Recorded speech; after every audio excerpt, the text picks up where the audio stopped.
রমজান মাস দেখেন উম্মতের কত দাম, উম্মতের কত দাম। আমরা এমন একজন নবীর উম্মত, দেখেন উম্মতের কত দাম, শুনে যান। আল্লাহর পয়গম্বর মুরাকাবায় যখন বসে, লাঠি মাঝে মধ্যে নাই হয়ে যায়, গায়েব হয়ে যায়। আল্লাহর পয়গম্বর চিন্তা করে লাঠি কোথায় যায়, আমার একটু বোঝা দরকার। এ লাঠি কোথায় যাও আমি একটু বুঝতে চাই। আল্লাহর পয়গম্বর মুরাকাবায় বসেছে, লাঠিকে আমার আল্লাহ মাঝে মধ্যে গায়েব করে দেয়, নাই হয়ে যায়, কোথায় যেন চলে যায়। পয়গম্বর মুসা আলাইহিস সালাম চিন্তা করলেন, এই লাঠি কোথায় হারিয়ে যায় আমি একটু দেখতে চাই। একদিন মুরাকাবায় বসছে, লাঠি নাই হয়ে যাবে। আল্লাহর পয়গম্বর থাপা বেড়ে লাঠিকে ধরেছে। আল্লাহু আকবার। এবার লাঠি বলে, আল্লাহর নবী আমাকে ছেড়ে দেন, এ লাঠি তোমাকে ছেড়ে দিব, তুমি কোথায় যাও?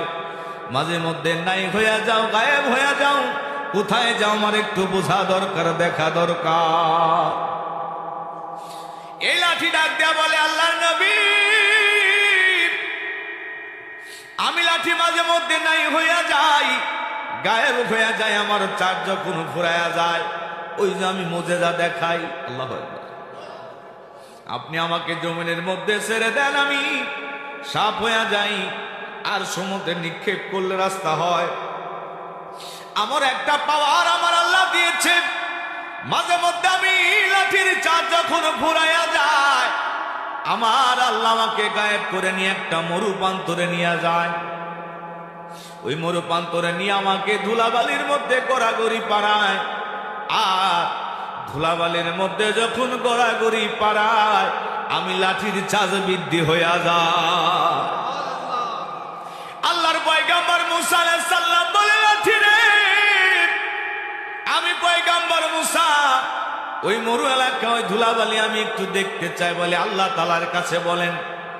আমার আল্লাহর কাছে সুপারিশ করলেন। আমার আল্লাহ বলে, ও বন্ধু মুসা তুমি তো দেখতে চাও, ঠিক আছে, তবে লাঠির সঙ্গে যাইবা, ওই এলাকার মধ্যে থাকতে পারবা না, দেখা মাত্র আবার চলে আসবা।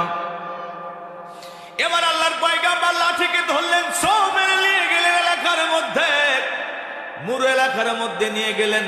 ওই লাঠি বলে, আল্লাহর নবী গো আপনি একটু দাঁড়ান, আমি ধুলাবালির মধ্যে একটু গড়াগড়ি পাড়বো, আমার চাষ বৃদ্ধি হবে। লাঠি যাইয়া ধুলাবালির মধ্যে গড়াগড়ি শুরু করেছে। এবার লাঠি বলে, আমার চাষ পরিপূর্ণ হয়েছে, চলুন আপনার এলাকায় ফিরে চলুন। আল্লাহর পয়গম্বর ডাক দেয়া বলে, লাঠি রে তোমার চাষ বৃদ্ধি হয়েছে বুঝলাম, এই ধুলাবালির এত পাওয়ার, এই ধুলাবালির এত ক্ষমতা কেমনে হলো আমি একটু বুঝতে চাই। আমার আল্লাহর দরবার বলে, আল্লাহ এই মরু প্রান্তরে এত দাম, এই মরু এলাকার এত পাওয়ার, এই ধুলাবালির এত পাওয়ার কেমনে হলো? জিবরাইল আমিন আসিয়া বলে, আল্লাহর নবী গো আখিরি জামানার একজন নবী আসবে, যার নাম হবে ইসমাউ আহমদ। জমিনে যেদিন আসবে তার নাম হবে মুহাম্মদ রাসূলুল্লাহ।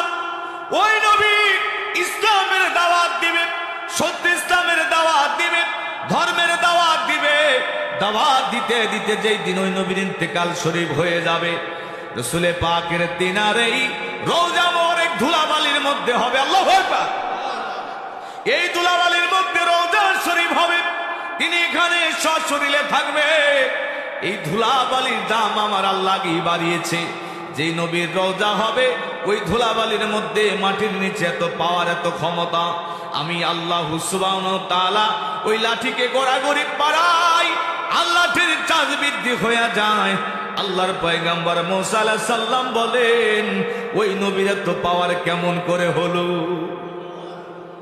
আল্লাহর পয়গম্বরকে আমার আল্লাহ বলেন, তোমাকে বুঝাবো। আল্লাহর নবী একদিন পাহাড়ের কাছ দিয়ে যাচ্ছিলেন, হঠাৎ করে আমার আল্লাহ বললেন, ও পয়গম্বর মুসা তোমার হাতে তো লাঠি আছে। বলে, হ্যাঁ, পাহাড়ের কাছে আগায় আসো। আল্লাহর পয়গম্বর আগায় আসলেন। এবার আমার আল্লাহ বললেন, দেখো তোমার সামনে একটা সাদা পাথর আছে। বলে, হ্যাঁ পাথর আছে।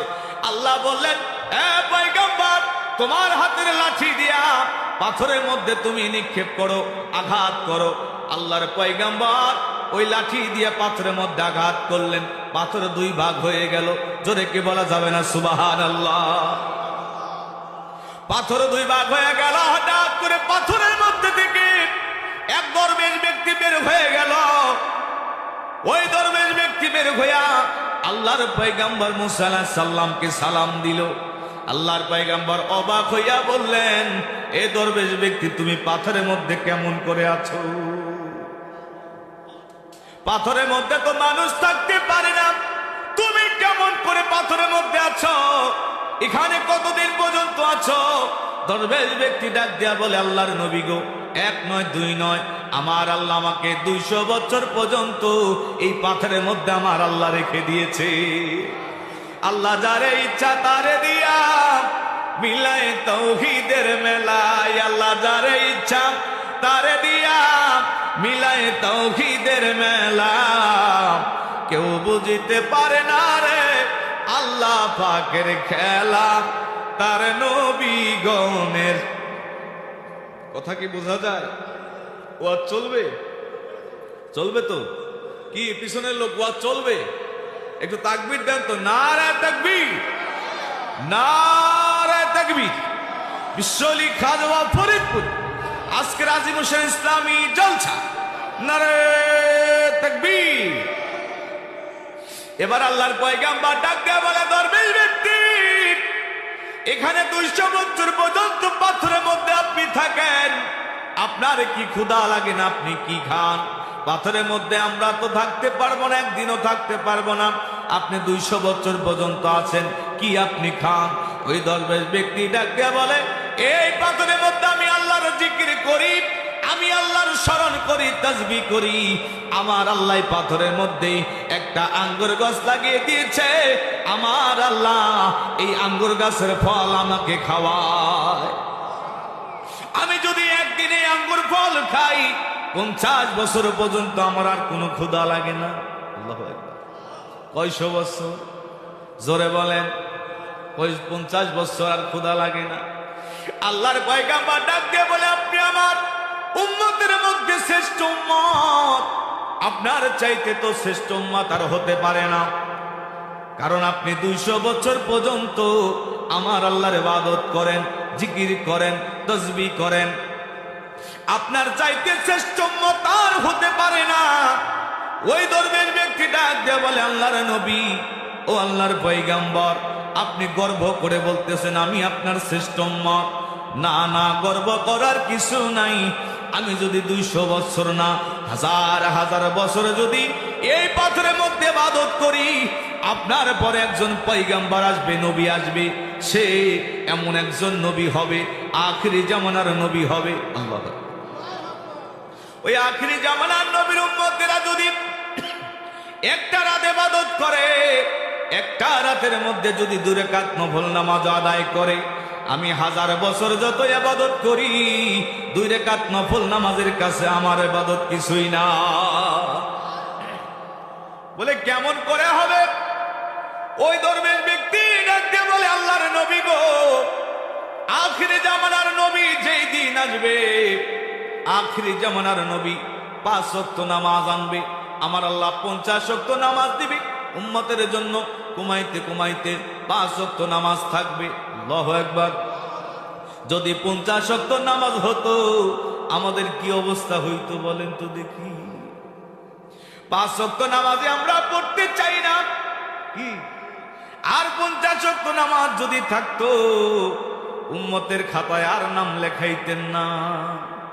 এমন একজন নবী পাইলাম রে, 5 ওয়াক্ত নামাজ যখন মেরাজে যাইয়া নবী আমার ঘুমাইলেন, আমার আল্লাহ ডাক দিয়া বলে, হাবিব, 5 ওয়াক্ত নামাজ থেকে আমি 50 ওয়াক্ত থেকে 5 ওয়াক্ত দিলাম, কিন্তু আপনার উম্মতের যারা এই 5 ওয়াক্ত নামাজ পড়বে, পড়ার কারণে 50 ওয়াক্ত নামাজের সব আমি তাদের আমল নামাই দিব।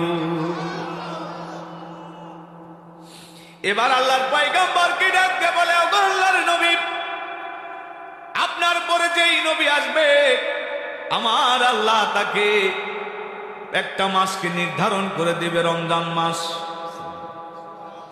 মাহে রমজান মাস দিবে, 1 মাস রোজা ফরজ করবে, বনি ইসরাইলের নবীদের জন্য আমার আল্লাহ রোজা ফরজ করেছিল, কিন্তু তাদের রোজার আরো দীর্ঘ টাইম থাকা লাগতো, মাসকে মাস। কিন্তু উম্মতে মুহাম্মাদির জন্য আমার আল্লাহ একটা মাসকে নির্ধারণ করেছে। কয়টা মাস? এই জোরে বলেন, কয় মাস? কয় মাস থাকবেন তো? বলেন ইনশাআল্লাহ। এবার বনি ইসরাইলের ওই বুজুর্গানে দিন দরবেশ ব্যক্তি ডাক দেয়া বলে, আল্লাহ নবী গো, ওই রমজান মাসের শেষ দশকে একটা রজনী হবে, যার নাম হবে লাইলাতুল কদর। এই লাইলাতুল কদর রজনীতে কেউ যদি রাত্রি জেগে জেগে 2টা রাকাত নফল নামাজ আদায় করে, এই যে আমি 200 বছর পর্যন্ত পাথরের মধ্যে ইবাদত করতেছি, এটা যদি হাজার হাজার বছর হয়, ওই যে লাইলাতুল কদরে 2 রাকাত নফল নামাজের কাছে হাজার বছরের ইবাদত কিছুই না।